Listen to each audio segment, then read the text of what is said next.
नमस्कार, आदाब, सत श्री अकाल। इस खास प्रोग्राम में एक बार फिर से मैं मणिमुख शर्मा आप सबका इस्तकबाल करता हूं।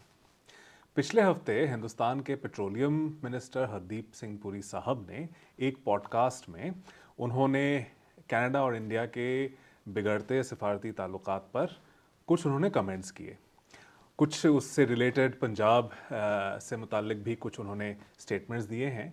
हमें लगता है कि इस पे बात होनी चाहिए, इसीलिए आज बड़े तफसील में इसी मुद्दे पे बात करने के लिए मेरे साथ जुड़े हैं मेरे सहयोगी रितेश लखी साहब। रितेश जी, आपका बहुत बहुत स्वागत है। थैंक यू मनी जी।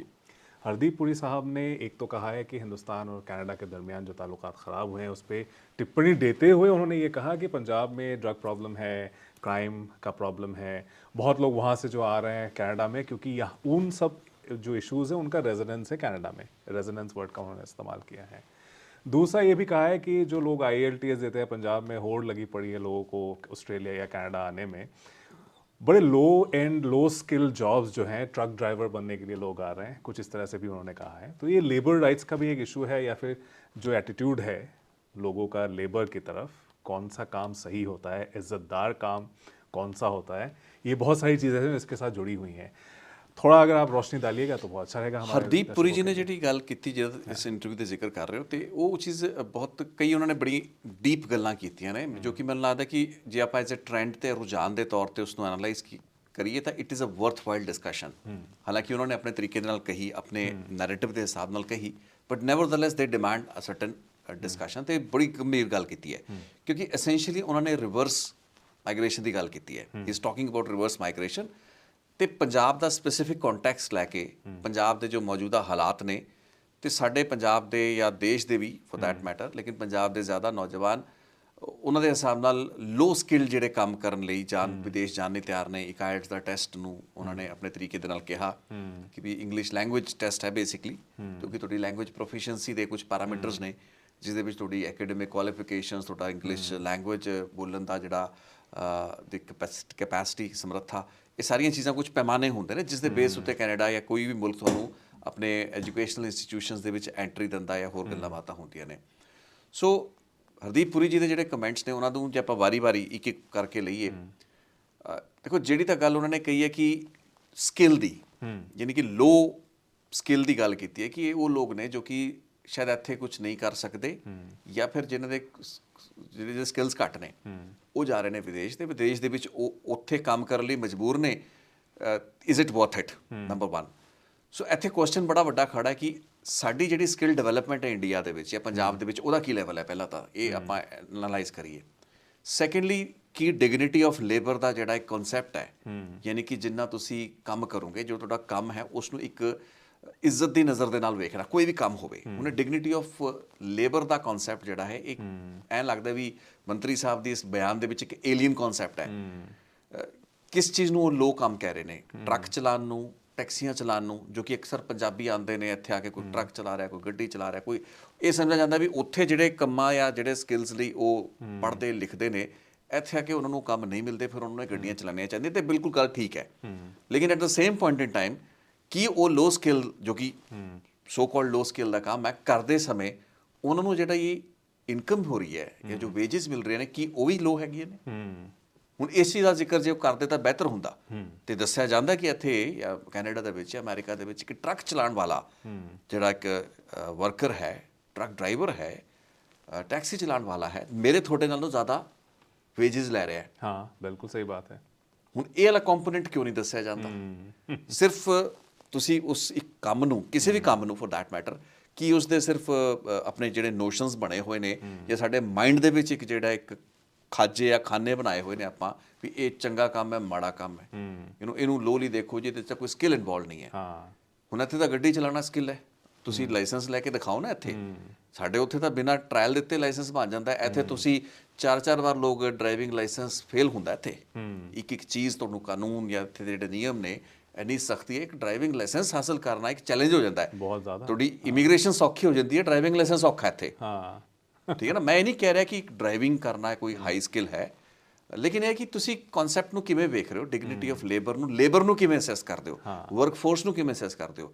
ਤਾਂ ਠੀਕ ਹੈ, ਦੇਖੋ ਇੱਕ ਅਲੱਗ ਇੱਕ ਨੌਲੇਜ ਇੰਟੈਂਸਿਵ ਇੰਡਸਟਰੀ ਹੈ, ਭਾਰਤ ਇੱਕ ਨੌਲੇਜ ਇੰਟੈਂਸਿਵ ਇੰਡਸਟਰੀ ਨੂੰ ਜ਼ਿਆਦਾ ਇੱਜ਼ਤ ਸਨਮਾਨ ਦੇਣ ਵਾਲਾ ਮੁਲਕ ਹੈ ਤੇ ਦੁਨੀਆ ਦੇ ਹਰ ਮੁਲਕ ਦੇ ਵਿੱਚ, ਈਵਨ ਅਮਰੀਕਾ ਦੇ ਵਿੱਚ ਜਿੱਥੇ ਐਜੂਕੇਸ਼ਨ ਹੈ, ਜਿੱਥੇ ਇਨਫੋਰਮੇਸ਼ਨ ਟੈਕਨੋਲੋਜੀ ਹੈ, ਜਿੱਥੇ ਨੌਲੇਜ ਹੈ, ਉਸ ਨੂੰ ਹਮੇਸ਼ਾ ਹੀ ਜ਼ਿਆਦਾ ਇੱਜ਼ਤ ਸਨਮਾਨ ਨਾਲ ਦੇਖਿਆ ਜਾਂਦਾ ਹੈ। ਲੇਕਿਨ ਇਸ ਦਾ ਮਤਲਬ ਇਹ ਨਹੀਂ ਕਿ ਜਿਹੜੇ ਹੋਰ ਸਕਿੱਲਸ ਦੇ ਵਿੱਚ ਕੰਮ ਕਰਨ ਵਾਲੇ ਲੋਕ ਨੇ ਉਹਨਾਂ ਦੀ ਵੈਲਿਊ ਘੱਟ ਜਾਂਦੀ ਹੈ। ਘੱਟੋ ਘੱਟ ਇਹਨਾਂ ਮੁਲਕਾਂ ਦੇ ਵਿੱਚ ਉਹ ਚੀਜ਼ ਤਾਂ ਨਹੀਂ ਹੈ। ਹਾਂ, ਇੱਕ ਟਰੱਕ ਚਲਾਉਣ ਵਾਲਾ ਵਿਅਕਤੀ ਕੁਝ ਸਾਲ ਕੰਮ ਕਰਕੇ ਇੱਥੇ ਫਿਰ ਆਪਣੇ ਟਰੱਕ ਪਾਉਂਦਾ ਹੈ, ਉਸ ਤੋਂ ਬਾਅਦ ਫਿਰ ਆਪਣੀ ਟਰੱਕਿੰਗ ਦੀ ਲਾਈਨ ਸ਼ੁਰੂ ਕਰ ਲੈਂਦਾ ਹੈ।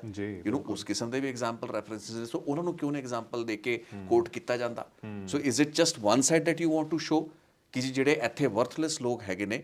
ਤੇ ਦੂਸਰੀ ਗੱਲ ਹੈ ਕਿ ਉਹ ਸਕਿੱਲ ਦੀ ਇੰਪਾਵਰਮੈਂਟ ਜਿਹੜੀ ਗੱਲ ਤੁਸੀਂ ਕਹਿ ਰਹੇ ਹੋ ਨਾ ਬਾਰ-ਬਾਰ ਸਕਿੱਲ, ਇਹ ਇਕੱਲੇ ਹਰਦੀਪ ਪੁਰੀ ਜੀ ਨੂੰ ਚਿੰਤਾ ਨਹੀਂ ਹੈ, ਇਸ ਤੋਂ ਜ਼ਿਆਦਾ ਚਿੰਤਾ ਤਾਂ ਜਸਟਿਨ ਟਰੂਡੋ ਨੂੰ ਇਸ ਵਕਤ ਹੈਗੀ ਹੈ।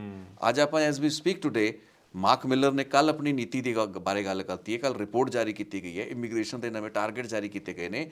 ਉਹ ਵੀ ਇਸ ਚੀਜ਼ ਤੋਂ ਲੈ ਕੇ ਚਿੰਤਿਤ ਨੇ ਕਿ ਜਿਹੜੇ ਇਮੀਗ੍ਰੈਂਟਸ ਆ ਰਹੇ ਨੇ ਉਹਨਾਂ ਕੋਲ ਸਕਿੱਲ ਸੈਟਸ ਨਹੀਂ ਨੇ ਐਂਡ ਉਹਨਾਂ ਨੂੰ ਉਹ ਸਕਿੱਲ ਸੈਟਸ ਦੇਣੇ ਪੈਣੇ ਨੇ, ਕਿਉਂਕਿ ਅਮਰੀਕਾ ਜਾਂ ਕੈਨੇਡਾ ਵਰਗੇ ਮੁਲਕਾਂ ਦੇ ਵਿੱਚ ਬਥੇਰੇ ਜਿਹੇ ਸਕਿੱਲਸ ਨੇ ਜਿਨ੍ਹਾਂ ਦੇ ਵਿੱਚ ਲੋੜ ਹੈ ਲੋਕਾਂ ਦੀ, ਲੇਕਿਨ ਸਾਡੇ ਉੱਥੋਂ ਲੋਕ ਉੱਠ ਕੇ ਆ ਜਾਂਦੇ ਨੇ। ਉਹ ਇੱਕ ਮਿਸਮੈਚ ਹੈ ਵੀ ਜਿਸ ਚੀਜ਼ ਲਈ ਉਹ ਤਿਆਰ ਜਾਂ ਪੜ੍ਹਾਈ ਲਿਖਾਈ ਦੇ ਵਿੱਚ ਜੋ ਉਹਨਾਂ ਨੂੰ ਸਿਖਾਇਆ ਗਿਆ ਹੁੰਦਾ ਹੈ, ਉਹ ਇੱਥੇ ਦੀ ਇੰਡਸਟਰੀ ਦੇ ਮੁਕਾਬਲੇ ਉਹ ਕਾਬਲ ਨਹੀਂ ਹੁੰਦੇ। ਸੋ ਉਹਨਾਂ ਨੂੰ ਫਿਰ ਜ਼ਾਹਿਰੀ ਤੌਰ 'ਤੇ ਕੰਮ ਸਟੋਰਸ ਦੇ ਉੱਤੇ ਖੜੇ ਕੁਝ ਐਜ਼ ਅ ਸੇਲਸ ਪਰਸਨ ਕੰਮ ਕਰਨਾ ਪੈ ਰਿਹਾ, ਐਜ਼ ਅ ਫਰੰਟ ਆਫਿਸ 'ਤੇ ਕੰਮ ਕਰਨਾ ਪੈ ਰਿਹਾ।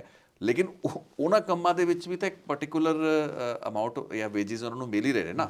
ਸੋ ਉਸ ਨੂੰ ਤੁਸੀਂ ਹੀਨ ਭਾਵਨਾ ਦੇ ਨਾਲ ਨਾ ਵੇਖੋ। ਪਹਿਲੀ ਗੱਲ ਤਾਂ ਇਸ ਕਨਸੈਪਟ ਨੂੰ ਕੱਢੋ ਤੇ ਫਿਰ ਉਸ ਤੋਂ ਬਾਅਦ ਅਗਲੀਆਂ ਗੱਲਾਂ ਹੋਣਗੀਆਂ, ਜਿਵੇਂ ਕਿ ਪੰਜਾਬ ਦੇ कॉन्टेक्स्ट 'ਚ ਉਹਨਾਂ ਨੇ कुछ ਗੱਲਾਂ कही ने। जो एलिटिज्म शायद दिख रहा था मुझे जब मैंने वो इंटरव्यू देखा कि एक बड़ा एलिट क्लास का जो बंदा आके ये बोलता है, जो खुद सिफारतकार रह चुके हैं, बहुत अच्छा उनका करियर ट्रैक रिकॉर्ड रहा है, अब मिनिस्टर भी बन गए हैं, लेकिन और ये जो है एक सर्टन क्लास में हिंदुस्तान में ये आई थिंक ये एक कॉमन व्यू है कि कुछ काम जो है वो नीचे वाले काम हैं। जैसे यहाँ पे वो नहीं है, कोई जैनिटर है, कोई बहुत बड़े यूनिवर्सिटी का प्रोफेसर है, दोनों जो है वॉलमार्ट पे जाके शॉपिंग कर रहे हैं। हमारे वहाँ जो ਮਿਸਤਰੀ ਦਾ ਕੰਮ ਕਰ ਰਹਾ ਹੈ ਜਾਂ ਕੋਈ ਔਰ ਇਸ ਉਹਨੂੰ ਤਨਖਾਹ ਵੀ ਘੱਟ ਹੈ, ਉਹਦਾ ਸਮਾਜ ਦੇ ਵਿੱਚ ਸੋਸ਼ਲ ਸਟੇਟਸ भी घट है। बिल्कुल, कोई आलीशान सुपरमार्केट में कोई जा ही नहीं सकता है, आप उम्मीद ही नहीं करते हैं वो उस क्लास का जो है कोई जाएगा उसमें। ਨਹੀਂ, ਇਹ ਕਨਸੈਪਟ ਨੂੰ ਸਮਝਣਾ ਬੜਾ ਜ਼ਰੂਰੀ ਹੈ। ਮੈਨੂੰ ਲੱਗਦਾ ਇਹ ਜਿਹੜੀ ਤੁਸੀਂ ਗੱਲ ਕਰ ਰਹੇ ਹੋ, and I think honourable minister ਜਿਹੜੇ ਸਾਡੇ ਹਰਦੀਪ ਪੁਰੀ ਜੀ ਵੈਰੀ ਵੈਲ ਲਰਨਡ, ਲੇਕਿਨ ਚਲੋ ਉਹਨਾਂ ਨੇ ਇੱਕ ਚਲੋ ਵਿਗੜੇ ਹੋਏ ਸੰਬੰਧਾਂ ਦੇ ਵਿੱਚ ਕਈ ਵਾਰ ਆਪਾਂ ਵੀ ਰਿਗਾਰਡ ਸਮਬਡੀ ਇਨ ਕੰਟੈਂਪਟ, ਵੀ ਸਾਨੂੰ ਇਸ ਚੀਜ਼ ਦੀ ਹੁੰਦਾ ਹੈ ਵੀ ਯਾਰ ਉੱਧਰ ਜਾ ਰਹੇ ਨੇ ਇੱਧਰ ਨਹੀਂ ਜਾ ਰਹੇ, ਸਾਡੇ ਸੰਬੰਧ ਵਿਗੜੇ ਹੋਏ ਨੇ। ਲੇਕਿਨ ਮਤਲਬ ਆਪਾਂ ਜਿਹੜੇ ਆਪਣੇ ਫੰਡੇ ਬੇਸਿਕ ਕਲੀਅਰ ਕਰੀਏ, ਅੱਜ ਉਹਨਾਂ ਸਕਿੱਲਸ ਦੀ ਲੋੜ ਹਿੰਦੁਸਤਾਨ ਦੇ ਵਿੱਚ, ਭਾਰਤ ਦੇ ਵਿੱਚ ਵੀ ਬਹੁਤ ਜ਼ਿਆਦਾ ਹੈਗੀ ਹੈ। ਤੁਹਾਨੂੰ ਪਲੰਬਰ ਚਾਹੀਦੇ ਨੇ, ਤੁਹਾਨੂੰ ਟੈਕਨੀਕਲ ਲੈਵਲ ਦੇ ਉੱਤੇ, ਤੁਹਾਨੂੰ ਮਕੈਨੀਕਲ ਲੈਵਲ ਦੇ ਉੱਤੇ ਗ੍ਰੇਡ ਦੇ ਵਿੱਚ ਕੰਮ ਕਰਨ ਵਾਲੇ ਵਰਕਰਸ ਜ਼ਿਆਦਾ ਚਾਹੀਦੇ ਨੇ, ਵਰਕ ਇੰਟੈਂਸਿਵ, ਜਿਹਨਾਂ ਲੋਕਾਂ ਦੇ ਹੱਥਾਂ ਦੇ ਵਿੱਚ ਆਪਣੇ ਹੁਨਰ ਹੈ, ਸਕਿੱਲ ਹੈ। ਇਹ ਚੀਜ਼ ਤਾਂ ਹੁਣ ਸਕਿੱਲ ਇੰਡੀਆ ਦੇ ਨਾਂ ਦੇ ਉੱਤੇ ਵੀ ਇੱਕ ਬਹੁਤ ਵੱਡਾ ਪ੍ਰੋਗਰਾਮ ਉਲੀਕਿਆ ਗਿਆ ਪਿਛਲੇ ਸਾਲਾਂ ਤੋਂ। So even the government of India understands ਕਿ ਸਕਿੱਲ ਦੀ ਕੀ ਵੈਲਿਊ ਹੈ। ਹੁਣ ਉਹ ਮਿਸਤਰੀ ਆ ਜਿਹੜਾ ਇੱਕ ਪਲੰਬਿੰਗ ਕਰਦਾ, ਪਲੰਬਰ ਦਾ ਕੰਮ ਕਰ ਰਿਹਾ ਹੈ, ਜਾਂ ਜਿਹੜਾ ਇੱਕ ਵੈਲਡਿੰਗ ਦਾ ਕੰਮ ਕਰਦਾ ਪਿਆ ਹੈ, ਤੁਸੀਂ ਉਸ ਨੂੰ ਉਸ ਆਪਣੇ ਨੋਸ਼ਨਲ ਤਰੀਕੇ ਦੇ ਨਾਲ, ਇੱਕ ਜਿਹੜਾ ਕਲਾਸ ਕੌਨਸ਼ੀਅਸ ਮਾਡਲ ਹੈ ਨਾ, ਸੁਪੀਰੀਅਰ ਮਾਡਲ ਹੈ, ਜਿਹੜਾ ਕਿ ਇੱਕ ਇਸ ਤਰੀਕੇ ਦੇ ਕੰਮ ਕਰਨ ਵਾਲੇ ਲੋਕਾਂ ਨੂੰ ਇੱਕ ਇਨਫੀਰੀਅਰ ਭਾਵਨਾ ਦੇ ਨਾਲ ਰਿਗਾਰਡ ਕਰਦਾ ਹੈ, ਉਹ ਖਾਜਾਂ ਚੋਂ ਨਿਕਲਣ। ਤੇ ਮੰਤਰੀ ਸਾਹਿਬ ਦੀ ਜਿਹੜੀ ਇੰਟਰਵਿਊ ਸੀ, ਇਹਦੇ ਵਿੱਚ ਕਈ ਥਾਂ ਤੇ ਉਹ ਚੀਜ਼ ਝਲਕੀ ਹੈ, ਜੋ ਕਿ ਉਹਨਾਂ ਨੇ ਮਤਲਬ ਚੀਜ਼ਾਂ ਨੂੰ ਕਿਹਾ, ਉਹਨਾਂ ਦੀ ਗੱਲਾਂ ਬਾਤਾਂ ਦੇ ਵਿੱਚ ਕਾਫੀ ਹੱਦ ਤੱਕ ਕੁਝ ਵਜ਼ਨ ਸੀ। ਲੇਕਿਨ ਮੈਨੂੰ ਲੱਗਦਾ ਵੀ ਜ਼ਿਆਦਾਤਰ ਚੀਜ਼ਾਂ you are seeing things with a certain amount of disdain, contempt, ਵੀ ਜਿਵੇਂ ਉੱਥੇ ਲੋ ਸਕਿੱਲ ਤੇ ਚਲੇ ਜਾਂਦੇ ਨੇ। ਆਇਲਟਸ ਨੂੰ ਤੁਸੀਂ ਇੱਕ ਬੜਾ ਇੱਕ ਉਹਨੂੰ ਇੱਕ ਬਹੁਤ ਹੀਨ ਜਿਹਾ ਐਕਸਪ੍ਰੈਸ਼ਨ ਵਰਤਿਆ, ਆਸਾਨ ਨਹੀਂ ਹੋਤਾ ਆਈਐਲਟੀਐਸ ਕਲੀਅਰ ਕਰਨਾ। ਆਇਲਟਸ ਬਿਲਕੁਲ it is but basically in English language test ਹੈ, ਤੇ ਉਹ ਸਾਰੀਆਂ ਚੀਜ਼ਾਂ ਗੱਲਾਂ ਬਾਤਾਂ ਨੇ। ਸੋ ਉਹਨੂੰ ਅੱਜ ਬਦਲੇ ਹੋਏ ਹਾਲਾਤ ਦੇ ਹਿਸਾਬ ਨਾਲ ਨਾ ਵੇਖੋ ਤੁਸੀਂ। ਇੱਕ ਤਾਂ ਪਾਸੇ ਤੁਸੀਂ ਕਹਿੰਦੇ ਹੋ ਕਿ ਜੀ ਉਹ ਕਹਿੰਦਾ ਕਿ the world is a community, ਕੀ ਹੁੰਦਾ ਵਸੁਧੈਵ ਕੁਟੁੰਬਕਮ, ਵਸੁਧੈਵ ਕੁਟੁੰਬਕਮ, the entire world is my community. ਤੇ ਦੂਸਰੇ ਪਾਸੇ ਤੁਸੀਂ ਫਿਰ ਇਹ ਜਿਹੜੀ ਜੀਓਗ੍ਰਾਫੀਕਲ ਬਾਉਂਡਰੀਜ਼ ਹੈ, ਇਹ ਸਮਝਣਾ ਪੈਣਾ। ਜਦੋਂ ਆਪਾਂ ਗਲੋਬਲਾਈਜੇਸ਼ਨ ਦੇ ਇਸ ਦੌਰ ਦੇ ਵਿੱਚ ਇੱਕ ਗਲੋਬਲ ਵਿਲੇਜ ਵਿੱਚ ਬਣ ਕੇ ਬੈਠੇ, ਤਜਾਰਤ, ਸਾਡੇ ਟ੍ਰੇਡ ਸੰਬੰਧ ਤੇ ਪ੍ਰਵਾਸ, ਇਹ ਜਿਹੇ ਕਨਸੈਪਟਸ ਨੇ ਜਿਨ੍ਹਾਂ ਨੂੰ ਤੁਸੀਂ ਹੁਣ ਐਵੇਂ ਨਾ ਦੇਖੋ ਵੀ ਕਿਸ ਦੀ ਲੋੜ ਹੈ, ਕਿਸ ਦੀ ਮਜਬੂਰੀ ਹੈ, ਕਿਸ ਦੀ ਘੱਟ ਸਮਰੱਥਾ ਹੈ, ਕਿਸੇ ਦੀ ਯੋਗਤਾ ਘੱਟ ਹੈ ਤਾਂ ਕਰਕੇ ਵਿਦੇਸ਼ ਜਾ ਰਿਹਾ। ਤੇ ਦੂਸਰਾ ਕਨਸੈਪਟ ਹੈ ਕਿ ਵਿਦੇਸ਼ ਜਾਣ ਦੀ ਲੋੜ ਮਹਿਸੂਸ ਕਿਉਂ ਹੋ ਰਹੀ ਹੈ, ਇੱਥੇ ਤੁਸੀਂ ਕਿੰਨੇ ਕੁ ਵਧੀਆ ਹਾਲਾਤ ਦਿੱਤੇ ਨੇ। ਇਹ ਗੱਲ ਉਹਨਾਂ ਦੀ ਬਿਲਕੁਲ ਠੀਕ ਹੈ ਕਿ ਰਿਵਰਸ ਮਾਈਗ੍ਰੇਸ਼ਨ ਇੱਕ ਬੜਾ ਮੇਜਰ ਫਿਨੋਮੀਨਨ ਹੈ, and I agree to this. ਕਿਉਂਕਿ ਹੁਣ ਕੈਨੇਡਾ ਦੇ ਵਿੱਚ, ਅਮਰੀਕਾ ਵਰਗੇ ਮੁਲਕਾਂ ਦੇ ਵਿੱਚ, ਅਮਰੀਕਾ ਨਹੀਂ ਮੈਂ ਕਹਾਂਗਾ, ਕੈਨੇਡਾ ਦੀ ਸਪੈਸੀਫਿਕ ਆਪਾਂ ਇੱਥੇ ਬੈਠੇ ਗੱਲ ਕਰ ਰਹੇ ਹਾਂ, ਤੋ ਅੱਜ ਇੱਥੇ ਹਾਲਾਤ ਐਡੇ ਵਧੀਆ ਨਹੀਂ ਰਹੇ। ਸੇਮ ਸਮੱਸਿਆਵਾਂ ਜੋ ਕਿ ਉੱਥੋਂ ਜਿੱਥੋਂ ਭੱਜ ਕੇ ਬੰਦਾ ਆਂਦਾ ਹੈ ਕਿ ਜੀ ਮੈਂ ਆ ਕੇ ਕੈਨੇਡਾ ਦੇ ਵਿੱਚ ਆਪਣੀ ਜ਼ਿੰਦਗੀ ਸ਼ੁਰੂ ਕਰਨੀ ਹੈ, ਉਹ ਸੇਮ ਹਾਲਾਤ ਇੱਥੇ ਵੀ ਬਣ ਗਏ ਨੇ। ਡਰੱਗ ਦੀ ਸਮੱਸਿਆ ਇੱਥੇ, ਆਰਗੇਨਾਈਜ਼ ਕ੍ਰਾਈਮ ਇੱਥੇ ਆ ਜਾਂਦਾ ਹੈ, ਅਫੋਰਡੇਬਿਲਿਟੀ ਦਾ ਸੰਕਟ, ਮਹਿੰਗਾਈ ਇੱਥੇ ਹੈ। ਜੇ ਤਨਖਾਹਾਂ ਵੱਧ ਨੇ ਤਾਂ ਖਰਚੇ ਉਸ ਤੋਂ ਵੀ ਵੱਧ ਨੇ। ਅੱਜ ਬਚਤ ਹੋ ਨਹੀਂ ਪਾ ਰਹੀ ਹੈ, ਘਰਾਂ ਦੀਆਂ ਜਿਹੜੀ ਮੋਰਗੇजेस ਲੋਕ ਅਫੋਰਡ ਨਹੀਂ ਕਰ ਪਾ ਰਹੇ ਨੇ, ਉਹ ਸਭ ਪ੍ਰੋਬਲਮਸ ਤਾਂ ਇੱਥੇ ਵੀ ਹੁਣ ਖੜੀਆਂ ਹੋ ਚੁੱਕੀਆਂ ਨੇ।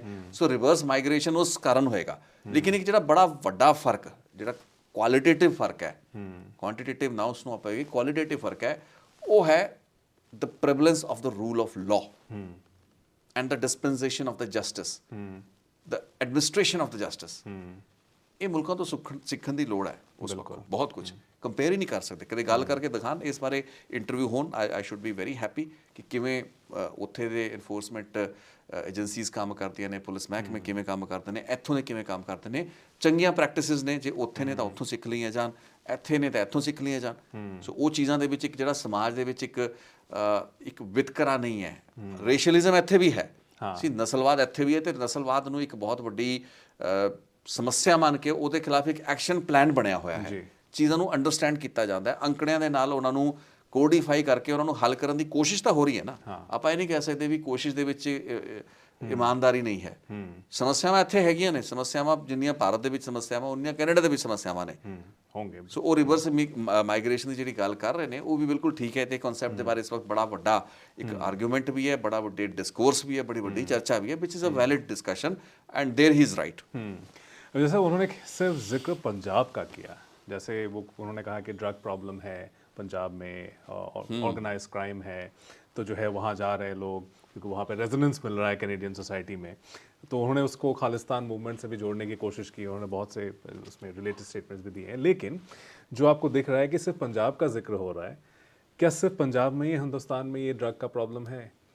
ऐसा तो नहीं है, बाकी स्टेट्स भी हैं, लेकिन उनके बारे में कोई बात नहीं हुई इसमें कि सिर्फ पंजाब के ही लोग कनाडा आ रहे हैं क्या? देखो, पंजाब ਦੇ ਵਿੱਚ ਆਮ ਆਦਮੀ ਪਾਰਟੀ ਦੀ ਸਰਕਾਰ ਹੈ। ਕਈ ਵਾਰ ਜਦੋਂ ਇਹੋ ਜਿਹੀਆਂ ਗੱਲਾਂ ਕੀਤੀਆਂ ਜਾਂਦੀਆਂ ਨੇ ਤੇ ਜਿਹੜੇ ਇਮੀਡੀਏਟ ਫੌਰੀ ਇੰਟਰਵਿਊਜ਼ ਦੇ ਕੰਟੈਕਸਟ ਬੜੇ ਹੀ ਲਿਮਿਟਡ ਹੁੰਦੇ ਨੇ।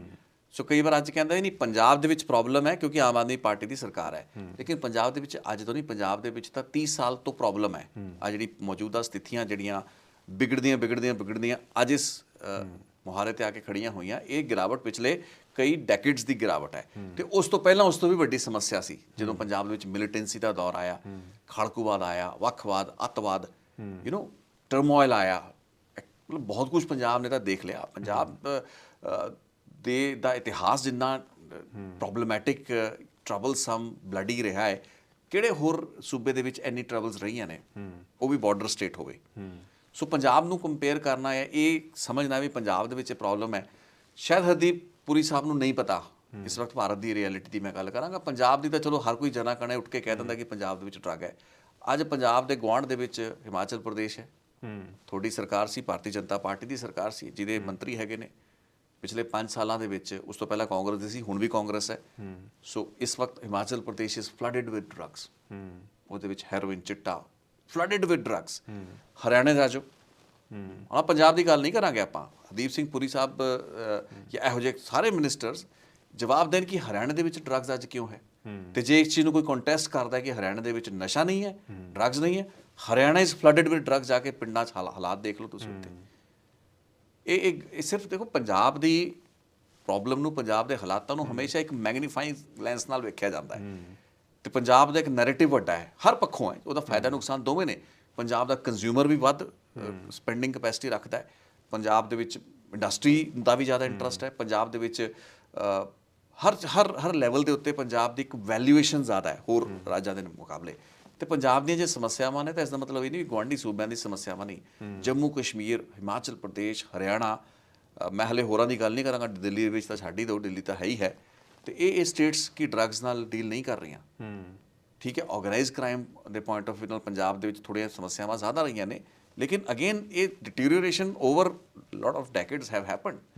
ਆ ਪਿਛਲੇ 10, 15, 20 ਸਾਲਾਂ ਦੇ ਵਿੱਚ ਜਿਹੜੀਆਂ ਸਰਕਾਰਾਂ ਰਹੀਆਂ ਨੇ, 20 ਸਾਲਾਂ ਦੇ ਦੌਰਾਨ, ਜਿਸ ਅਕਾਲੀ ਦਲ ਦੀ ਸਰਕਾਰ 10 ਸਾਲ ਰਹੀ, ਕਾਂਗਰਸ ਦੀ ਸਰਕਾਰ 5 ਸਾਲ ਰਹੀ, ਉਸ ਤੋਂ ਪਹਿਲਾਂ ਕਾਂਗਰਸ ਦੀ ਸਰਕਾਰ ਸੀ। ਸੋ ਇਹ 25 ਸਾਲਾਂ 'ਚ ਇਹਨਾਂ ਨੇ ਬਹੁਤ ਲੈਵਲ ਥੱਲੇ ਆ ਚੁੱਕੇ ਨੇ। ਉਹ ਠੀਕ ਹੈ, ਉੱਥੋਂ ਕਹਿ ਰਹੇ ਨੇ ਕਿ ਪੰਜਾਬ ਦੀ ਪ੍ਰੋਬਲਮ ਅਲੱਗ ਹੈ, ਲੇਕਿਨ ਪੰਜਾਬ ਨਾਲੋਂ ਹੋਰ ਵੱਖ ਸੂਬੇ ਅਲੱਗ ਨਹੀਂ ਹੈ। Kindly also have a look at those thing.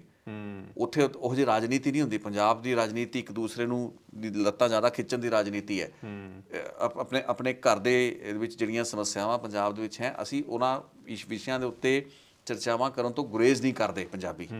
ਅਸੀਂ ਡਿਸਕਸ਼ਨ ਕਰ ਸਕਦੇ ਹਾਂ ਓਪਨ ਫੋਰਮ ਦੇ ਉੱਤੇ ਵੀ ਸਾਡੇ ਰਾਜ ਦੇ ਵਿੱਚ ਜੇ ਨਸ਼ਾ ਹੈ, ਹੋਰ ਸਮੱਸਿਆਵਾਂ ਹੈਗੀਆਂ, ਵੀ ਟੈਲ ਇਟ।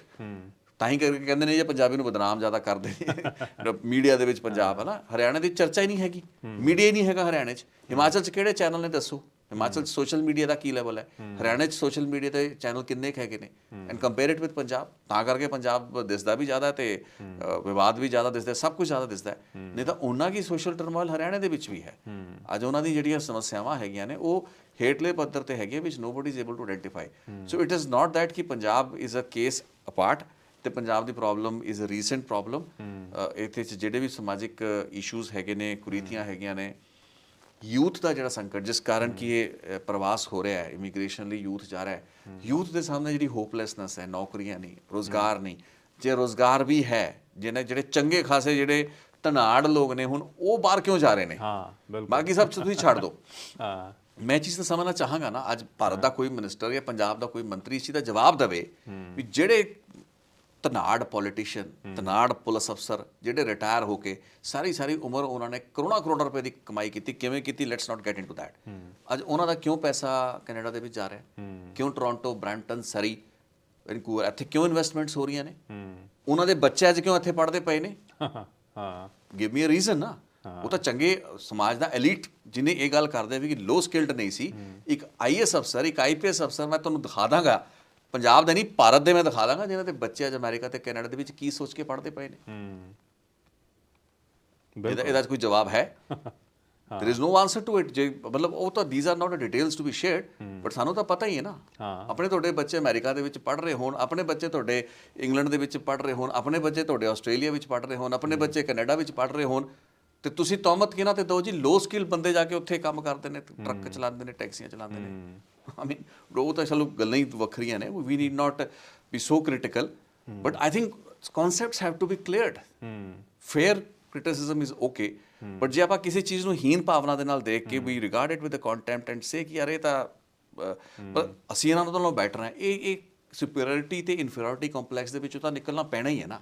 ਚੰਗੇ ਜਿਹੜੇ ਸਿਸਟਮ ਭਾਰਤ ਦੇ ਹੈਗੇ ਨੇ, ਬਹੁਤ ਸਾਡੇ ਇੰਡੀਆ ਦੇ ਵਿੱਚ ਬਹੁਤ ਕੁਝ ਚੰਗਾ ਹੈ। ਸਾਡੇ ਉੱਥੇ ਦੇ ਸਿਸਟਮ, ਸਾਡੇ ਉੱਥੇ ਦਾ ਫੋਰ ਇੰਸਟੈਂਸ ਜਿਵੇਂ ਆਪਾਂ ਛੋਟੀ ਜਿਹੀ ਮਿਸਾਲ ਲਈਏ, ਸਾਡਾ ਡਿਜੀਟਲ ਹੈ ਇੰਡੀਆ ਦੇ ਵਿੱਚ। ਡਿਜੀਟਲ ਕਰੰਸੀ, ਡਿਜੀਟਲ ਮਨੀ, ਜੋ ਆਪਾਂ ਆਪਣੀ ਐਪਸ ਦੇ ਜ਼ਰੀਏ ਆਪਾਂ ਜਿਸ ਤਰੀਕੇ ਦੇ ਨਾਲ ਡਿਜੀਟਲ ਇਕੋਨਮੀ ਨੂੰ ਬੂਸਟ ਕੀਤਾ ਹੈ, ਉਹ ਕੈਨੇਡਾ ਸਾਡੇ ਤੋਂ ਕਿੰਨੇ ਸਾਲ ਪਿੱਛੇ। ਸਾਡਾ ਜਿਹੜਾ ਟੈਲੀਕਮਿਊਨੀਕੇਸ਼ਨ ਸੈਕਟਰ ਹੈ ਕਿੰਨੀ ਅੱਗੇ ਚਲਾ ਗਿਆ ਕੈਨੇਡਾ ਤੋਂ। ਕਿੰਨੇ ਅਫੋਰਡੇਬਲ ਉੱਥੇ ਜਿਹੜੇ ਪਲਾਨਸ ਹੈਗੇ ਨੇ। ਇੱਥੇ ਤਾਂ ਟੈਲੀਫੋਨ ਅਫੋਰਡ ਕਰਨਾ ਬਹੁਤ ਮਹਿੰਗਾ ਹੈ। ਮਹੀਨੇ ਦਾ ਤੁਹਾਨੂੰ $50 ਤੋਂ ਥੱਲੇ ਕੋਈ ਫੋਨ, $50 ਦਾ ਮਤਲਬ ਹੈ 3000 ਰੁਪਇਆ ਤੁਹਾਨੂੰ ਮਹੀਨੇ ਦਾ ਇੰਡੀਅਨ ਕਰੰਸੀ 'ਚ 3000, ਤੇ ਇੱਥੇ ਦੇ $50 ਤੁਹਾਨੂੰ ਮਹੀਨੇ ਦੇ ਇੱਕ ਟੈਲੀਫੋਨ ਮੋਬਾਈਲ ਜਿਹੜਾ ਹੈਗਾ ਰੱਖਣ ਦੇ, ਉਹ ਵੀ 30-40 GB ਡੇਟਾ। ਤੇ ਭਾਰਤ ਕਿੱਥੇ ਅੱਗੇ ਚਲਾ ਗਿਆ ਉੱਥੇ ਜੀਓ ਤੇ। ਸੋ ਸਾਡੇ ਇੰਡੀਆ ਬਹੁਤ ਅੱਗੇ ਕਈ ਥਾਂ ਫੀਲਡ 'ਚ ਜਾ ਚੁੱਕਾ ਹੈ। ਉਹਦਾ ਕੋਈ ਮੁਕਾਬਲਾ ਨਹੀਂ ਕਰ ਸਕਦਾ, ਕੈਨੇਡਾ ਤਾਂ ਨਹੀਂ ਕਰ ਸਕਦਾ। ਠੀਕ ਹੈ ਨਾ। ਇੱਥੇ ਦੀ ਆਪਣੀਆਂ ਪ੍ਰੋਬਲਮ ਹੈ, ਇੱਥੇ ਦੀ ਆਪਣੀ ਜਿਹੜੀ ਕੈਪੀਟਲਿਸਟ ਇਕੋਨਮੀ ਹੈ, ਉਹਦੇ ਵਿੱਚ ਆਪਣੀ ਕਾਟਲਾਈਜੇਸ਼ਨ ਹੈਗੀ ਹੈ, ਸਾਰਾ ਸਿਸਟਮ ਹੈਗਾ। ਇੱਥੇ ਵੀ ਪ੍ਰੋਬਲਮਸ ਬਹੁਤ ਹੈਗੀਆਂ, ਉਹਨਾਂ ਨੂੰ ਮੈਗਨੀਫਾਈ ਕਰਕੇ ਦੇਖਣ ਦੀ ਲੋੜ ਹੈ। ਇਹ ਤਾਂ ਚਲੋ ਉਹਨਾਂ ਨੂੰ ਪਤਾ ਨਹੀਂ। ਹੁਣ ਜੇ ਬ੍ਰਿਟਿਸ਼ ਕੋਲੰਬੀਆ ਦੇ ਵਿੱਚ ਡਰੱਗ ਟੌਕਸਿਸਿਟੀ ਦੇ ਨਾਲ ਹੋ ਰਹੀਆਂ ਮੌਤਾਂ, ਹਰ ਰੋਜ਼ 6 ਬੰਦੇ ਮਰ ਰਹੇ ਨੇ, ਜੇ ਇਹ ਅੰਕੜੇ ਆ ਜਾਣ ਤਾਂ ਉਹ ਤਾਂ ਫਿਰ ਕਿਸੇ ਹੋਰ ਹੀ ਤਰੀਕੇ ਨਾਲ ਦਰਸਾਉਣ। ਠੀਕ ਹੈ ਨਾ। ਇਹ ਤਾਂ ਹਲੇ ਗੱਲਾਂ ਬਾਤਾਂ ਉਹਨਾਂ ਦੇ ਜ਼ਿਹਨ ਦੇ ਵਿੱਚ ਨਹੀਂ, ਕਿਉਂਕਿ ਪਤਾ ਨਹੀਂ।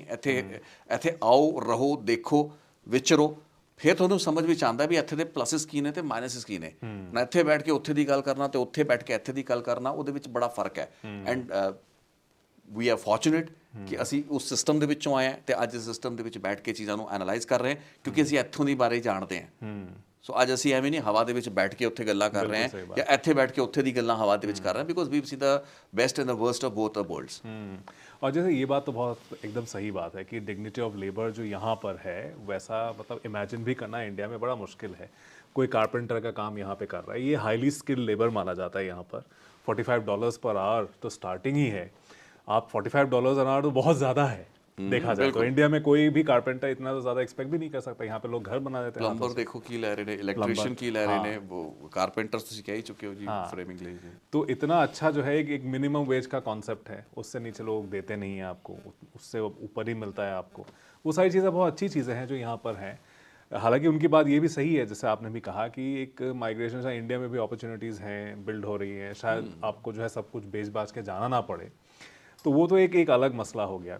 लेकिन प्राइम मिनिस्टर नरेंद्र मोदी खुद, और उनका भी क्रिटिसिज्म होता है इस बात पर, जब वो पकोड़ा इकोनॉमिक्स का जो एक उनका मजाक बनाया जाता है, लेकिन वो जो बात कह रहे थे कि जो है कोई पकोड़े ਸਵੈ ਰੋਜ਼ਗਾਰ ਦੀ ਗੱਲ ਕਰ ਰਹੇ ਸੀ, ਉਹਦੇ ਵਿੱਚ ਵੀ ਦੇਖੋ ਜਿਨ੍ਹਾਂ ਨੇ ਨੁਕਤਾਚੀਨੀ ਕਰਨੀ ਆ ਉਹਨੂੰ ਜੁਮਲਾ ਕਹਿਣਗੇ, ਲੇਕਿਨ ਮੈਂ ਤਾਂ ਕਹਿੰਦਾ ਵੀ ਜੇ ਉਹਨਾਂ ਨੇ ਗੱਲ ਕੀਤੀ ਉਹ ਸਵੈ ਰੋਜ਼ਗਾਰ ਦੀ ਗੱਲ ਕਰ ਰਹੇ, ਐਂਟਰਪ੍ਰੀਨਿਓਰਸ਼ਿਪ ਦੀ ਗੱਲ ਕਰ ਰਹੇ, which is a right thing.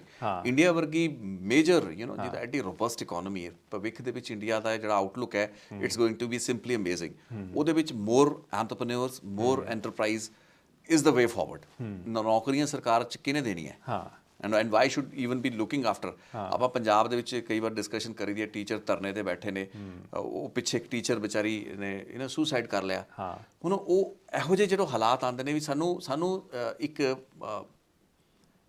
ਸਾਡੇ ਜ਼ਿਹਨ ਦੇ ਵਿੱਚ, ਸਾਡੀ ਮਾਨਸਿਕਤਾ ਦੇ ਵਿੱਚ ਨੌਕਰੀ ਨੂੰ ਭਰਤਾ ਗਿਆ, ਇੰਜੈਕਟ ਕਰਕੇ ਭਰ ਕੇ ਵੀ ਗੁਲਾਮੀ ਕਰੋ ਤੇ ਨੌਕਰੀ ਕਰੋ। ਗੁਲਾਮੀ ਇਜ਼ ਸਲਾਈਟਲੀ ਕਰੂਡ ਐਕਸਪ੍ਰੈਸ਼ਨ, ਲੇਕਿਨ ਜੇ ਆਪਾਂ ਇੰਡੀਆ ਦਾ ਟ੍ਰੈਡੀਸ਼ਨਲ ਤੇ ਰਿਵਾਇਤ ਵੇਖੀਏ ਨਾ, ਜੋ ਮੈਂ ਸਮਝਦਾ, ਜਿੰਨਾ ਮੈਨੂੰ ਸਮਝ ਹੈ, ਇੰਡੀਆ ਦੇ ਲੋਕ ਉਦਮੀ ਹੀ ਸੀ। ਉਦਮੀ ਮਾਨੇ ਦੇ ਵਰ ਐਂਟਰਪ੍ਰਾਈਜ਼ਿੰਗ। ਇਹ ਨੌਕਰੀਆਂ ਦਾ ਕਨਸੈਪਟ ਤਾਂ ਈਸਟ ਇੰਡੀਆ ਕੰਪਨੀ ਤੋਂ ਬਾਅਦ ਸ਼ੁਰੂ ਹੋਇਆ, ਸਿਵਲ ਸਰਵਿਸ ਦਾ ਪ੍ਰੋਸੈਸ ਸ਼ੁਰੂ ਹੋਇਆ, ਫਿਰ ਨੌਕਰੀਆਂ ਦੀ ਆਦਤ ਪੈ ਗਈ ਐਂਡ ਸੇਫ ਸਿਕਿਉਰ ਸਾਰਾ ਸਿਸਟਮ ਐਡਾ ਵਧੀਆ ਚੱਲਦਾ। Nobody wants to leave that comfort and the job security. So ਇਹ ਤਾਂ ਚੀਜ਼ਾਂ ਹੁਣ ਪਿੱਛੇ ਹਟਦੀਆਂ ਨੇ, ਕਿਉਂਕਿ ਜਦੋਂ ਇੱਕ ਇਕੋਨਮੀ ਗਰੋ ਕਰਦੀ ਹੈ ਉਹਦੇ ਵਿੱਚ ਤੁਹਾਨੂੰ, ਐਂਡ ਇੰਡੀਆ ਦੇ ਵਿੱਚ ਬਹੁਤ ਜ਼ਿਆਦਾ ਓਪਰਚੁਨਿਟੀਜ਼ ਨੇ, ਐਂਡ ਇਹ ਚੰਗਾ ਮਾਹੌਲ ਦਿੱਤਾ ਜਾ ਰਿਹਾ ਹੈ ਬਿਜ਼ਨਸ ਦੇ ਪੁਆਇੰਟ ਆਫ ਵਿਊ ਨਾਲ, ਕਿਉਂਕਿ ਇੱਕ ਗਲੋਬਲ ਮੰਡੀ ਹੈ, ਇੱਕ ਬਹੁਤ ਵੱਡੀ ਮਾਰਕੀਟ ਹੈ। ਜਿੱਥੇ ਮਾਰਕੀਟ ਹੈ ਉੱਥੇ ਹੀ ਸਭ ਕੁਛ ਹੈ। ਅੱਜ ਦੁਨੀਆ ਦੇ ਕਾਰਪੋਰੇਸ਼ਨ, ਵੱਡੀ ਕੰਪਨੀਜ਼ ਜਾ ਰਹੀਆਂ ਨੇ, ਇਨਵੈਸਟ ਕਰ ਰਹੀਆਂ ਨੇ ਇੰਡੀਆ 'ਚ, ਕਰਨਾ ਪੈਣਾ ਹੈ। ਅੱਜ ਕੈਨੇਡਾ ਵੀ ਬਹੁਤ ਵੱਡੇ ਲੂਜ਼ਿੰਗ ਪ੍ਰੋਪੋਜੀਸ਼ਨ ਦੇ ਵਿੱਚ ਹੈ। ਜੇ ਇੰਡੀਆ ਦੇ ਨਾਲ ਉਹ ਆਪਣੇ ਤਜਾਰਤੀ ਵਪਾਰਕ ਸੰਬੰਧਾਂ ਨੂੰ ਸਿਰਫ ਇਸ ਕਰਕੇ ਖਰਾਬ ਕਰ ਦੇਗਾ ਵੀ ਜਿਹੜੇ ਹੋਰ ਇਸ਼ੂਜ਼ ਇੱਥੇ ਕੁਛ ਹੈਗੇ ਨੇ, ਠੀਕ ਹੈ, ਉਹ ਆਪਣੀ ਥਾਂ ਇਸ਼ੂਜ਼ ਹੈਗੇ ਨੇ, ਉਹਨਾਂ ਨੂੰ ਰਿਜ਼ੋਲਵ ਵੱਖਰੇ ਲੈਵਲ 'ਤੇ ਕੀਤਾ ਜਾ ਸਕਦਾ ਹੈ। ਬਟ ਜੇ ਤੁਸੀਂ ਭਾਰਤ ਦੇ ਵਿੱਚ ਮੌਜੂਦ ਇੱਕ ਵਪਾਰਕ ਓਪਰਚੁਨਿਟੀ ਨੂੰ ਛੱਡਦੇ ਹੋ, ਮਿਸ ਕਰਦੇ ਹੋ, so you are missing out a lot. ਜਦੋਂ ਕਿ ਤੁਹਾਡੇ ਕੋਲ ਇੱਕ ਕਾਮਨ ਪਾਪੂਲੇਸ਼ਨ ਬੇਸ ਹੈ, ਆਪਸ ਦੇ ਵਿੱਚ ਤੁਹਾਡੇ ਲੋਕਾਂ ਦਾ ਪੀਪਲ ਟੂ ਪੀਪਲ ਕੰਟੈਕਟ ਐਡਾ ਮਜ਼ਬੂਤ ਹੈ ਵੀ ਤੁਸੀਂ ਲੱਖ ਕੋਸ਼ਿਸ਼ਾਂ ਸਰਕਾਰਾਂ ਡਾਂਗ ਸੋਟੇ ਚਲਾ ਲੈਣ, ਇੱਕ ਦੂਸਰੇ ਦੇ ਸਿਰ ਦੇ ਵਿੱਚ ਮੈਂ ਕਹਿੰਦਾ ਵੀ ਇੱਟਾਂ ਪੱਥਰ ਵੀ ਮਾਰਨਾ ਸ਼ੁਰੂ ਕਰ ਦੇਣ, ਲੋਕਾਂ ਦਾ ਆਪਸੀ ਜਿਹੜਾ ਸੰਬੰਧ ਨਹੀਂ ਟੁੱਟ ਸਕਦਾ। ਸੋ ਐਡਾ strong people to people contact ਹੋਵੇ। ਸਰਕਾਰਾਂ ਨੂੰ ਤਾਂ ਇੱਥੇ ਜਸਟਿਨ ਟਰੂਡੋ ਨੂੰ ਵੀ ਥੋੜ੍ਹੀ ਜਿਹੀ ਮਤਲਬ ਸਮਝਦਾਰੀ ਦਿਖਾਣੀ ਚਾਹੀਦੀ ਸੀ। I mean he need not get into that stage ਜਿੱਥੇ ਕਿ ਜਾ ਕੇ ਤੁਸੀਂ ਆਪਸ ਦੇ ਵਿੱਚ ਡਾਂਗ ਸੋਟੀ ਹੋ ਜਾਓ ਤੇ ਇੱਕ ਦੂਸਰੇ ਦੇ ਸੰਬੰਧ ਵਿਗਾੜ ਦਿਓ। ਉਹ ਚੀਜ਼ਾਂ ਤਾਂ ਅਫੋਰਡ ਵੀ ਨਹੀਂ ਕਰ ਸਕਦੇ ਦੋਵੇਂ ਮੁਲਕ। ਰਾਜਨੀਤਿਕ ਪਾਰਟੀਆਂ ਬਦਲਣਗੀਆਂ, ਇਲੈਕਸ਼ਨ ਹੋਣਗੇ, ਸਰਕਾਰਾਂ ਬਦਲਣਗੀਆਂ, ਚੀਜ਼ਾਂ ਫਿਰ ਬੈਕ ਟਰੈਕ ਆ ਜਾਣਗੀਆਂ, ਲੇਕਿਨ ਨੁਕਸਾਨ ਤਾਂ ਹੋ ਗਿਆ ਨਾ, ਜਦੋਂ ਕਿ both nations have to move forward. So ਬਹੁਤ ਕੁਛ ਹੈ ਇੱਕ ਦੂਸਰੇ ਤੋਂ ਹਾਸਲ ਕਰਨ ਲਈ। ਇੱਕ ਕੋਆਪਰੇਟਿਵ ਸਪਿਰਿਟ ਦੇ ਵਿੱਚ ਚੱਲਿਆ ਜਾਏ ਤਾਂ ਵਧੀਆ। ਛੋਟੇ ਛੋਟੇ ਜਿਹੜੇ ਇਸ਼ੂਜ਼ ਹੁੰਦੇ ਨੇ ਨਾ, ਚਲੋ ਵੱਡੇ ਵੀ ਹੋਣਗੇ ਕੁਛ ਲੋਕਾਂ ਲਈ, ਸੋਵਰਨਟੀ ਦਾ ਇਸ਼ੂ ਇਹਨਾਂ ਨੂੰ ਵੱਡਾ ਲੱਗਦਾ, ਇੰਟਰਫੇਰੈਂਸ ਦਾ ਭਾਰਤੀ ਜਨਤਾ ਨੇ ਹਰਦੀਪ ਨੇ ਨੂੰ ਮਰਵਾਤਾ, ਉਹ ਚੀਜ਼ ਇੱਥੋਂ ਦੇ ਹਿਸਾਬ ਨਾਲ ਵੱਡੀ ਹੈ, ਲੇਕਿਨ ਉਹ ਚੀਜ਼ਾਂ ਨੂੰ ਕਿਵੇਂ ਐਡਰੈਸ ਕਰਨਾ ਬਿਨਾਂ ਹੋਰ ਚੀਜ਼ਾਂ 'ਤੇ ਪ੍ਰਭਾਵ ਪਾਏ, ਇਹ ਵੀ ਇੱਕ ਸਿਆਣਪ ਹੈ। ਅਤੇ ਰਿਸ਼ਤਿਆਂ ਦੇ ਵਿੱਚ ਤਾਂ ਬਹੁਤ ਕੁਛ ਹੁੰਦਾ ਹੈ। ਹੁਣ ਐਡੀ ਵੱਡੀ ਜੰਗ ਲੱਗੀ ਹੋਈ ਹੈ ਇਜ਼ਰਾਈਲ ਅਤੇ ਫਲਸਤੀਨ ਦੇ ਵਿੱਚ, ਜੇ ਜੰਗ ਹੀ ਲੜੀ ਜਾਓ, ਆਪਣੇ ਅੜੇ ਰਹੋ, ਤਾਂ ਫਿਰ ਦੇਖੋ ਕਿੰਨੀ ਤਬਾਹੀ ਹੋ ਰਹੀ ਹੈ। ਅੱਜ ਉੱਥੇ ਕੋਈ ਅਕਲ ਦੀ ਗੱਲ ਕਰਨ ਵਾਲਾ ਨਹੀਂ, ਵੀ ਦੱਸਣ ਵਾਲਾ ਨਹੀਂ, ਵੀ ਠੀਕ ਹੈ ਹੋ ਗਿਆ ਇੱਕ ਦਹਿਸ਼ਤਗਰਦੀ ਹਮਲਾ, ਉਹਦਾ ਜਵਾਬ ਤੁਸੀਂ ਜਿੰਨਾ ਕੁ ਦੇਣਾ ਸੀ ਦੇ ਲਿਆ। ਉਸ ਤੋਂ ਅੱਗੇ ਕਿੰਨੇ ਕਿਸ ਲੈਵਲ 'ਤੇ ਜਾ ਕੇ ਹੁਣ ਉੱਥੇ ਤਸ਼ੱਦਦ ਕੀਤੀ ਜਾ ਰਹੀ ਹੈ ਅਤੇ ਉਹਨਾਂ ਨੂੰ ਰੋਕਣ ਵਾਲਾ ਕੋਈ ਨਹੀਂ ਹੈਗਾ। So every action has to have a proportionate response ਨਾ। ਇਹਦਾ ਮਤਲਬ ਇਹ ਨਹੀਂ ਹੈ ਵੀ ਜੇ ਕੋਈ ਕਿਸੇ ਮੁਲਕ ਨੇ ਸ਼ਰਾਰਤ ਕਰਤੀ ਤਾਂ ਉਹਦਾ ਫਿਰ ਬਦਲਾ ਇਸ ਲੈਵਲ 'ਤੇ ਲਿਆ ਜਾਵੇ, ਜਾਂ ਉਸ ਆਪਸ ਦੇ ਵਿੱਚ ਤੁਸੀਂ ਮਤਲਬ ਰਿਲੇਸ਼ਨ ਐਡੇ ਕੇ ਵਿਗਾੜ ਲਓ। ਤਾਂ ਉਹ ਮੈਨੂੰ ਲੱਗਦਾ ਕਿ ਫਿਊਚਰ ਸੋਚਣਾ ਪੈਣਾ। ਬਟ ਦੋਵੇਂ ਮੁਲਕਾਂ ਦੇ ਵਿੱਚ ਓਪਰਚੁਨਿਟੀਜ਼ ਨੇ, ਦੋਵੇਂ ਮੁਲਕਾਂ ਦੇ ਲੋਕਾਂ ਨੂੰ ਇੱਕ ਦੂਸਰੇ ਤੋਂ ਹਾਸਲ ਕਰਨ ਲਈ ਬਹੁਤ ਕੁਛ ਹੈ। ਭਾਰਤ ਕੋਲ ਬਹੁਤ ਕੁਛ ਸਿੱਖਣ ਨੂੰ ਹੈ। ਜੇ ਵਾਕਈ ਤੁਸੀਂ ਕੈਨੇਡੀਅਨ ਐਕਸਪੀਰੀਅੰਸ ਤੋਂ, ਮੈਨੂੰ ਤਾਂ 1 ਸਾਲ ਹੋ ਚੁੱਕਾ, ਮੈਂ ਤਾਂ 1 ਸਾਲ ਦੇ ਐਕਸਪੀਰੀਅੰਸ ਦੇ ਵਿੱਚ ਬਹੁਤ ਚੰਗੀਆਂ ਚੀਜ਼ਾਂ ਸਿੱਖੀਆਂ ਵੀ, ਅਤੇ ਇਹ ਵੀ ਮਹਿਸੂਸ ਕੀਤਾ ਕਿ ਭਾਰਤ ਦੇ ਵਿੱਚ ਜਿਹੜੀਆਂ ਸਟਰੈਂਥਸ ਨੇ ਉਹਨਾਂ ਨੂੰ ਹਲੇ ਕੈਨੇਡਾ ਮੁਕਾਬਲਾ ਕਰ ਹੀ ਨਹੀਂ ਸਕਦਾ। ਸੋ ਬੋਥ ਕॉइन्स ਦੀਆਂ ਦੋਵੇਂ ਪੱਖ ਦੇਖਣ ਦੀ ਲੋੜ है। कनाडा हालांकि एक आइडियल डेस्टिनेशन है हिंदुस्तान के स्टूडेंट्स के लिए। ये शायद हरदीप पुरी साहब के स्टेटमेंट में नहीं था, उन्होंने सिर्फ पंजाब का जिक्र किया और ट्रक ड्राइवर्स का जिक्र किया, लेकिन बहुत से स्टूडेंट्स आते हैं। इनफैक्ट इंडियन स्टूडेंट्स सबसे ज़्यादा कनाडा आते हैं। 3 लाख से ज़्यादा स्टूडेंट्स फ़िलहाल हैं। कैनेडियन गवर्नमेंट के स्टैट्स के मुताबिक 40% स्टडी परमिट जो फ़िलहाल हैं एक्टिव पूरे कनाडा में, वो इंडियंस के हैं। तो इन पिछले 5 सालों में इंडियन स्टूडेंट्स को बहुत ज़्यादा तरजीह दी गई है कनाडा में। ਉਹ ਕੈਨੇਡਾ ਦਾ ਬਿਜ਼ਨਸ ਹੈ, ਮੈਂ ਕਹਾਂ ਉਹ ਇੱਥੋਂ ਦਾ ਵਪਾਰ ਹੈ, ਲੋੜ ਵੀ ਹੈ, ਇੱਥੋਂ ਦੀ ਜ਼ਰੂਰਤਾਂ ਵੀ ਨੇ, ਅਤੇ ਇੱਥੋਂ ਦਾ ਵਪਾਰ ਵੀ ਹੈ। ਜਸਟ ਲਾਈਕ ਆਸਟ੍ਰੇਲੀਆ ਦਾ ਇੱਕ ਬਿਜ਼ਨਸ ਹੈ ਇਮੀਗ੍ਰੇਸ਼ਨ, ਕੈਨੇਡਾ ਲਈ ਐਜੂਕੇਸ਼ਨ ਦੇ ਵਿੱਚ ਇੱਕ $20 ਬਿਲੀਅਨ ਇਹਨਾਂ ਦਾ ਜਿਹੜਾ ਵੋਲਿਊਮ ਹੈ ਉਸਦਾ, ਸੋ $20 ਬਿਲੀਅਨ ਇਕਨੋਮੀ ਦਾ ਬੜਾ ਵੱਡਾ ਚੰਕ ਹੈ, ਬਹੁਤ ਵੱਡਾ ਸਾਈਜ਼ ਹੈ, ਉਸ ਨੂੰ ਕਿਵੇਂ ਮਿਸ ਕਰ ਸਕਦਾ ਕੈਨੇਡਾ। ਸੋ ਉਹ ਅੱਛਾ ਲਾਸ ਕਿਹਦਾ ਹੈ ਵੀ ਦੇਖੋ, ਜੇ $20 ਬਿਲੀਅਨ ਉਹਦੇ ਵਿੱਚੋਂ ਇੱਕ ਸਿਗਨੀਫਿਕੈਂਟ ਪਾਰਟ ਜਿਹੜਾ ਹੈਗਾ ਉਹ ਭਾਰਤ ਦੇ ਸਟੂਡੈਂਟਸ ਦਾ ਹੈ, ਪੰਜਾਬ ਦੇ ਦਾ ਹੋਏਗਾ। ਉਹ ਜੇ 12-12 15-15 ਲੱਖ ਰੁਪਏ ਦੀਆਂ ਸਾਲਾਨਾ ਫੀਸਾਂ ਘੱਟੋ ਘੱਟ ਦੱਸ ਰਹੇ ਚੰਗੀਆਂ ਯੂਨੀਵਰਸਿਟੀਆਂ ਦਾ 30-30 40-40 ਲੱਖ ਲੈ ਰਹੀਆਂ ਨੇ, ਜੇ ਉਹ ਇੰਨੇ ਰੁਪਇਆ ਦੇ ਕੇ ਉਹ ਬੱਚਾ ਇੱਥੇ ਪੜ੍ਹਨ ਨੂੰ ਤਿਆਰ ਹੈ ਤਾਂ ਫਿਰ ਉਹ ਲਾਸ ਤਾਂ ਇੰਡੀਆ ਦਾ ਵੀ ਹੋਇਆ ਹੀ ਨਾ ਉਸ ਹਿਸਾਬ ਨਾਲ।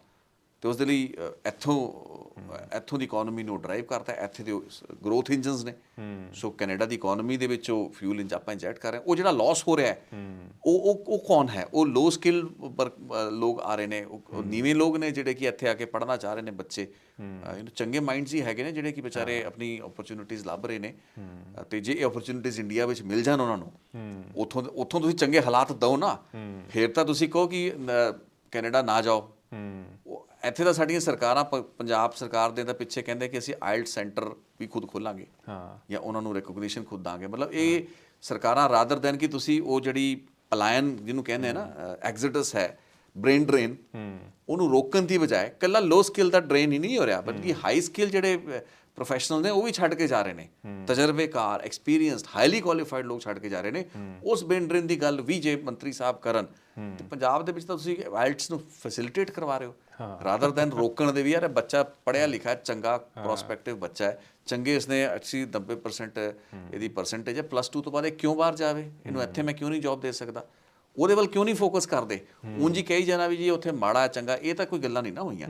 ਤੁਸੀਂ ਇੱਥੇ ਆਪਣੇ ਦੇਸ਼ ਦੇ ਵਿੱਚ, ਮੁਲਕ ਦੇ ਵਿੱਚ, ਸੂਬੇ ਦੇ ਵਿੱਚ ਕੀ ਹਾਲਾਤ ਦੇ ਪਾਇਓ ਕਿ ਤੁਸੀਂ ਉਸ ਟੈਲੈਂਟ ਨੂੰ ਰਿਟੇਨ ਕਰ ਲਓ। ਹੇਠਲਿਆਂ ਦੀ ਤਾਂ ਟਰੱਕ ਡਰਾਈਵਰਾਂ ਦੀ ਤਾਂ ਗੱਲਾਂ ਜਾਂ ਡਰਾਈਵਰਾਂ ਦੀ ਛੱਡ ਦਿਓ ਜਿਨ੍ਹਾਂ ਨੂੰ ਤੁਸੀਂ ਨਹੀਂ ਚੰਗਾ ਮੰਨਦੇ, ਲੇਕਿਨ otherwise they are a very significant part of our community. ਤੇ ਇੱਥੇ ਉਹਨਾਂ ਦੀ ਲੋੜ ਹੈ। ਹਾਂ ਬਿਲਕੁਲ, ਇੱਥੇ ਕੋਈ ਕਿਸੇ ਦੇ ਬੋਝ ਨਹੀਂ ਹੈ, ਇੱਥੇ ਕੋਈ ਖਰਾਬ ਦੇ ਵਿੱਚ ਨਹੀਂ ਕਿਸੇ ਨੂੰ ਦਿੱਤਾ ਜਾਂਦਾ।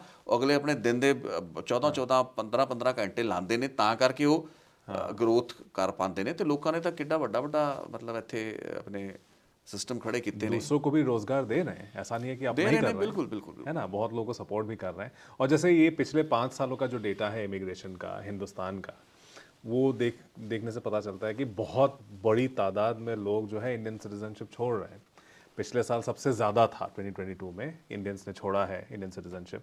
60,000 तो यहाँ पे सिटीजनशिप लिया है 2022 में इंडियंस ने।